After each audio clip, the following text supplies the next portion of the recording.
I chose to speak about the Old Testament prophecy, the Messiah would speak in parables, a theme reflected in Isaiah and the Psalm 78 of the Old Testament.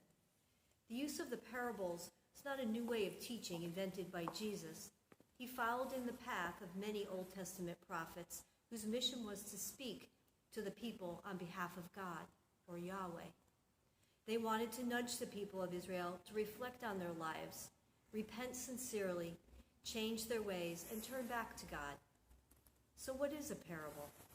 Parables are a story that starts by engaging the listener with details from ordinary life experiences, like planting or baking bread, and then surprises the listeners with a twist to stir their imagination to discover new possibilities.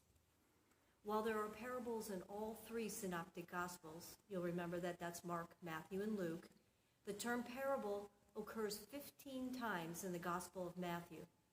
There are 8 parables in chapter 13 alone. In Matthew chapter 13, verses 10 to 15, Jesus explains to his disciples why he speaks in parables, quoting Isaiah 6, verses 9 to 10. Take a look at that in the Old Testament. Later in Matthew chapter 13, verses 34 to 35, in a break between a group of parables, it says, "All these things Jesus spoke to the crowd in parables. He spoke to them only in parables to fulfill what had been said through the prophet." Psalm 78, verse 2, "I will open my mouth in parables. I will announce what has lain hidden from the foundation of the world."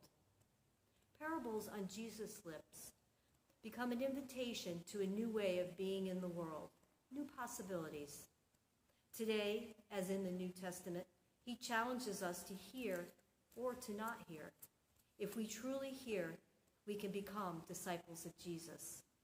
For myself, I see this time in Advent, the beginning of the new liturgical calendar, as a place to begin again, and really in earnest, to move to real insight, understanding, and obedience to the words of Jesus Christ. So please, take some time to read and reflect on the parables in chapter 13 of Matthew.